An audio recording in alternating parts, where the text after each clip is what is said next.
Alright, let's set the stage. The year is 2024. You know, last year. And a bunch of stuff came out. Like a whole bunch. Like probably way too many things. And I experienced some of those things. But also, some of those things weren't from 2024 and are actually over 20 years old. Anyway. These are a few of my favorite things. 2024. Starting the 2024 list off with a 2023 game. Good start. Corn Kids 64 is an indie platformer that emulates the style of Nintendo 64 platformers, if it wasn't obvious from the look or even just its name. I'm a sucker for 5th gen graphics. Shapes sharp enough to cut glass. Basic textures stretched over entire walls. 2D assets that intermingle with 3D environments. The character designs, levels, everything make it feel authentic to the era it's emulating. Sev and Alexis look like they were ripped straight out of a late 90s, early 2000s lost Nickelodeon cartoon. Characters that would be right at home in Hot Topic with Gur and Zim. Bouncy, squash, and stretch animations that lend itself to that cartoon feel, and makes every one of Sev's movements feel satisfying to pull off. It's a simple moveset that gets amplified by its level design, and stays entertaining throughout its 5 to 6 hour runtime. It's a fun little game for a fun little price. Seriously, this thing is super cheap on the Switch and Steam, so if it looks interesting, take the gamble. You probably won't be disappointed. Probably. Out of all the things I enjoyed last year, this might be the hardest one to sell to a general audience. This movie depicts a vulgar, you can fuck off now, hateful, you can major in sucking dick, over-the-top, mean-spirited world. One that I think a lot of people will be turned off by pretty quickly. But if you're like me, you'll just think it's funny. Buckle up! I drive fucking nuts! Others will probably turn it off in the first few moments when the girl finger bangs the roast beef, or like 5 minutes later when the dad yells racial slurs while watching football. For some, it might feel like the film is actively trying to antagonize them into turning it off, putting up this tough front to hide its soft underbelly. Because deep inside this movie is a genuinely sweet love story. I feel like I myself am putting up a front while recommending this film, having to tell you how vulgar it is from the jump, just to try and save face. Like you'll think I'm a bad person just for liking it. But fuck that noise. I'm recommending it on all of its merits. It's vulgar and mean, funny and sweet. It's tits. Is tits good? Yeah. Tits is good.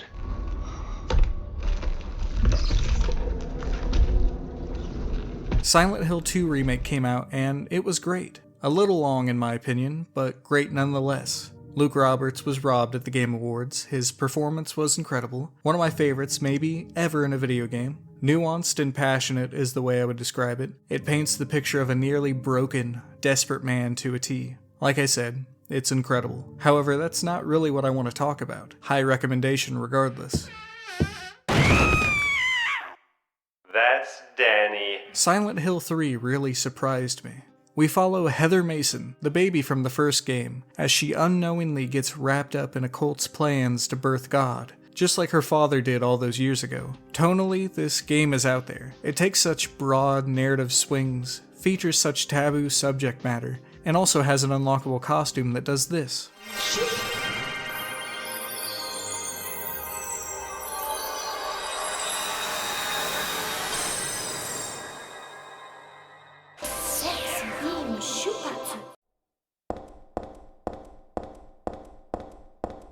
I was flabbergasted that by the end of such a bonkers game I found myself getting choked up, but I did, and it's all thanks to Heather. The personality you're able to glean from this girl from flavor text alone is unheard of, because, you have to read it. By the end of the game, you get a real sense of who Heather is as a person, even though she herself is struggling with her own identity. Here's a few of my favorite examples. I don't like mirrors. It's almost like there's an unknown world right on the other side. And the person staring at me isn't really me, just an imitator. I know how stupid that sounds, but that's how I feel. But if I keep thinking about it, it just makes me feel sick. This picture, that's me.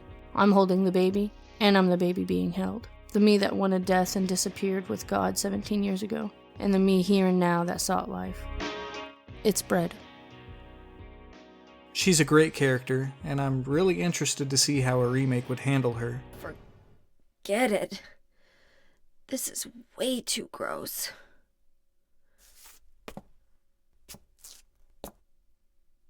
Who would even think of doing something so disgusting? Hey, how's it going? I can't believe I've been sleeping on this series for so long. All I knew about Yakuza games going in is that they're extremely goofy, but really that's an understatement. Yakuza looks at an extremely goofy movie and tells it to step it up. Did an extremely goofy movie have a scene where Max fights a bunch of grown men dressed as babies? Did it have a scene where Max befriends a crawfish named Nancy? Did an extremely goofy movie have a scene where Max sung his heart out? Let 'em feast! Your blood is redder than kimchi! She looked right through me. Nope. Doesn't count. That's the first movie. More like a freaking mildly goofy movie.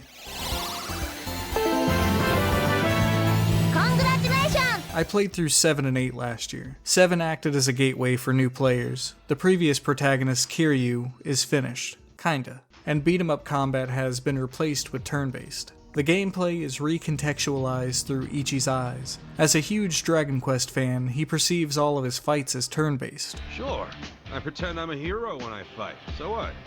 When it's time to throw down, my brain just starts thinking in Dragon Quest terms. He and all of his unemployed friends have to go to the unemployment office to get jobs, which works as the game's class system. I love the way the game mixes fantasy RPG elements with grimy street crime. Armor is clothing and trash. Weapons are everyday items like umbrellas, baseball bats, and vibrators. Come to think of it, I guess all the turn-based games I enjoy are kinda like this actually. I can count the amount of turn-based RPGs I've beat on one hand, and 4 of them I beat last year. As you can see, it's not really my favorite type of game, and even the ones I have beat aren't really your traditional type of turn-based RPG, mostly leaning heavily towards humor. Yakuza is a funny game, although if it was just funny, it probably wouldn't be on this list. For every bit of humor the game offers, it equally serves drama. Half Japanese soap opera, half Japanese game show. It's insane. And it all hinges on its new protagonist, Ichiban. I adore Ichi. He's the embodiment of those two halves. A silly, drama-ridden sweetheart. With the soul of a shonen protagonist, and the personality of a shonen protagonist's goofy friend. For the most part, I'm a gameplay-first kind of guy. But I can't even be mad when the first 2 hours of this game is almost a movie. It's hard not to get invested in his story. Seeing such a kind-hearted guy getting screwed over the way he does, I mean, holy shit. How are you not gonna see him through to the end? Also, Ichiban's hair is rad. Fuck anyone that says otherwise.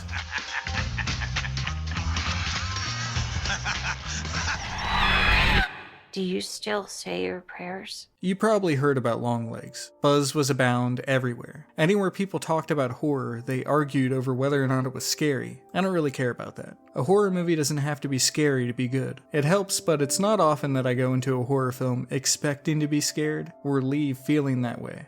Atmosphere, weird concepts, creepy characters, and wild imagery. That's what I watch horror films for. Longlegs has all of that. When we left the theater, my wife told me that after the opening scene, she looked over at me and I had a huge smile on my face. There she is. It seems I wore my long legs today. What happens is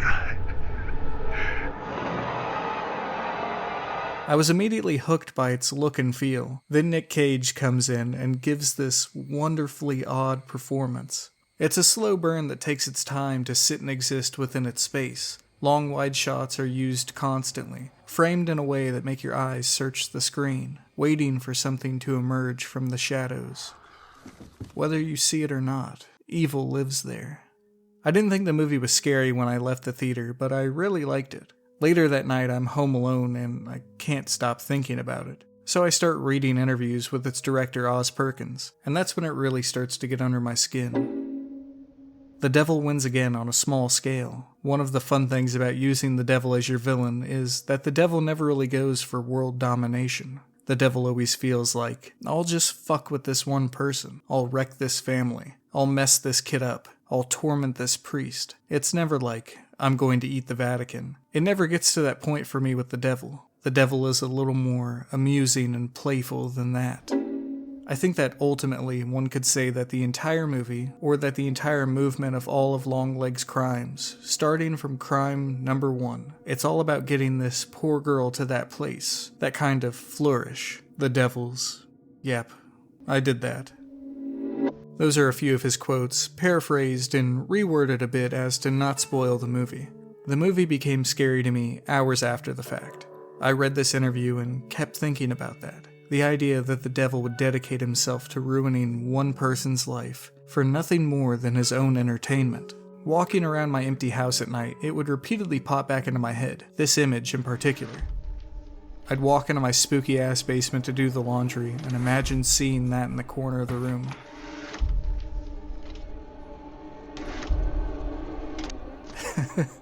Yeah.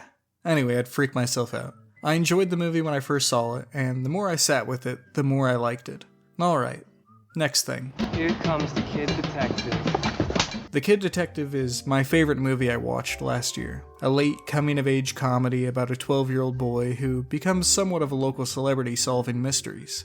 Who stole the fundraiser money? Who robbed the ice cream store? All cases solved by the Kid Detective. 20 years later, the Kid Detective, now 32, is still doing the same shit. This guy in my homeroom claims he's practiced with the Mets. I need to find out if he's lying. He's lying. That's about all I'm going to say about this one. This is more of a blind recommendation. Super funny movie with a great mystery. If you like The Nice Guys, you'll probably like this. This is going to sound strange, but did your son play baseball at the Mets last summer? He didn't. Okay. Thank you very much.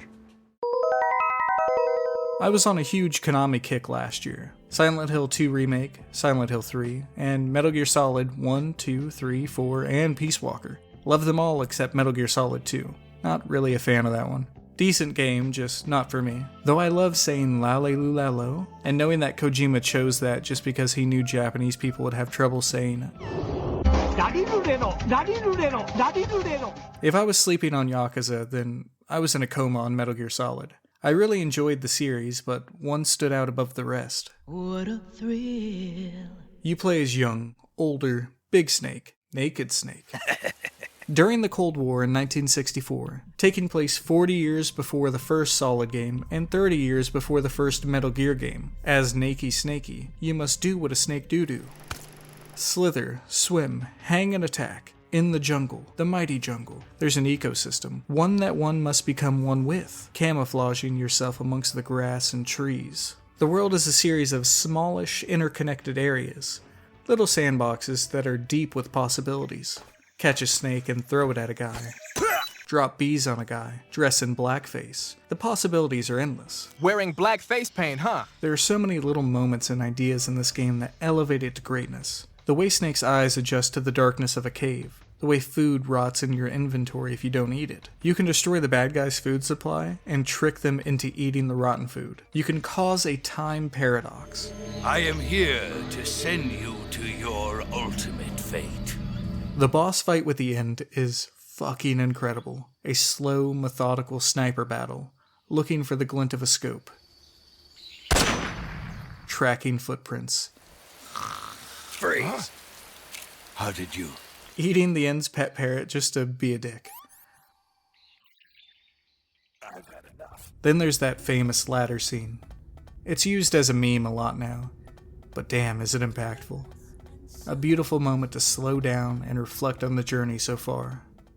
At this point I'm just listing things that I liked about it now, but that's because for the most part this game is just a big series of things that I liked. I played it twice back to back and have been itching to play it again. I can't wait for the remake, but that's for another video.